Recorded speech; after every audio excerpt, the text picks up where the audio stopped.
Ashamaa akkam jirtu hordoftoonni caaliitu bakka jirtanitti nageenyaaf jaalalli waaqayyoo isin haa baay'atu.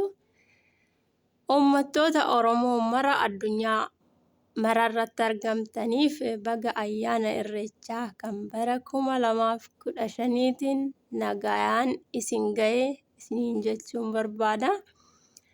Ayyaanichi kan jaalalaa, kan tokkummaa, kan itti walii agaltee argannu, kan Oromiyaan itti bilisoomtu nuuf haa ta'uun isiniin jedha.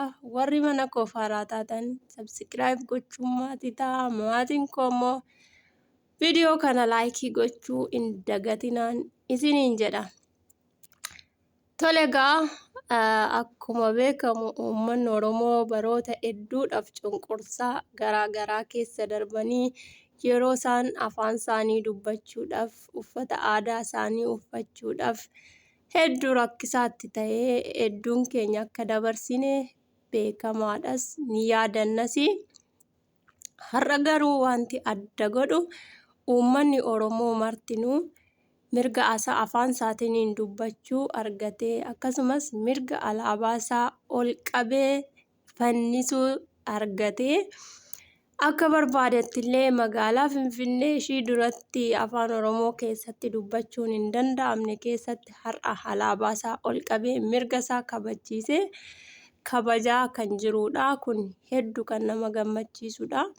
Kun immoo kan dhufe egaa tasatti miti. Akkuma beekamu aarsaa meeqan dhiigni meeqa itti kanfalamee itti dhangala'ee akka ta'e ni beekna hundumti keenyayyuu. Obboleeyyan keenya hedduun isaanii Oromummaa isaaniitiif dhumanii, haadholiin keenya, abbootiin keenya, daa'imman akkasuma hedduun namoota sababa Oromummaa isaaniitiin lubbuu isaanii kan dhaban, hedduun isaanii immoo mana hidhaatti kan dararaman, har'allee hedduun isaanii akka jiran homaa shakkiin hin jiru jechuudha. Haa ta'u egaa wanti hin darbine hin jiruuti.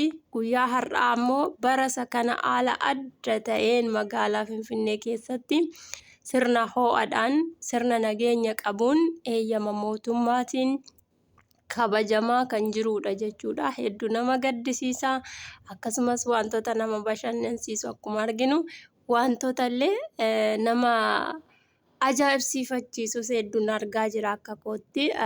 Uummattoonni hedduun warreen faallaa keenya ta'an yeroo isaan alaabaan keenya magaalaa Finfinnee keessatti fannifamuudhaaf hinaaffaa hedduu agarsiisaa jiranis ni argina jechuudha. Ammayyuu ganaadha yoom ga'eet isaaniin jenna asumaani.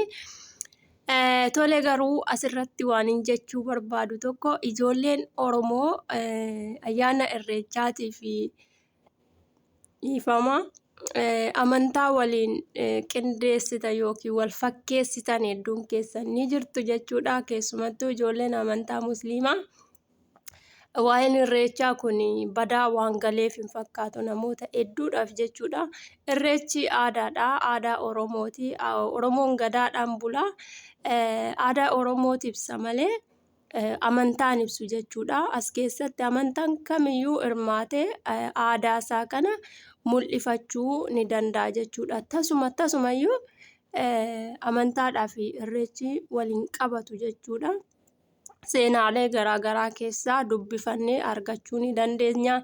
Hedduun ijoollee Oromoo kan yeroo wal baaniilee wal arrabsan argaa jirra yeroo ammaa jechuudha. Nuti asirratti maaliin tokkummaa keenya mul'isuudhaa fi Oromoon aadaa fi safuu mataasaa qabaachuu gadaadhaan buluu isaati kan inni agarsiisu jechuudha. Kanaaf ijoolleen keenya waa'een irreechaa hedduu isiniif hin galle. Irreechi aadaadha malee amantaadhaan waliin qabatu. Ortodoksii ta'e, Pirotestaantii ta'e, Musliima ta'e waan barbaadde ta'uu dandeessa. Asirratti wanti amantaadhaan wal qabatu tasa akka hin jirre irraa hubachuudha qabduun isiniin jedha. Hedduu na gammachiisee jira akka kootti.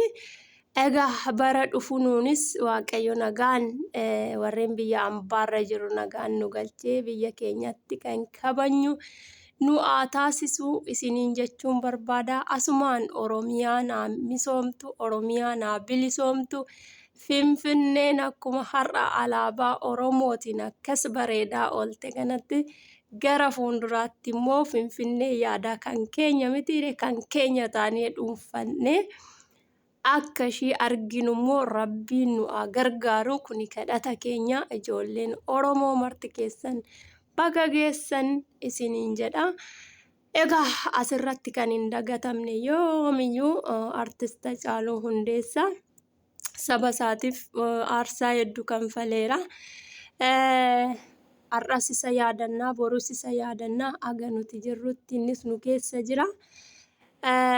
Goota keenya of biraasa dhabuu keenyatti gaddi hedduu nutti dhaga'amullee maatii isaa arginee haadha manaa isaa jabduu sana ilaallee nuufis Rabbiin obsa nuuf haa kennu, isaafis jannata isaaf haa galchuun jedha. Nagaan naa turaa, galatoomaa, isiniin jaaladha. Ilmaan Oromoo marti keessaanu.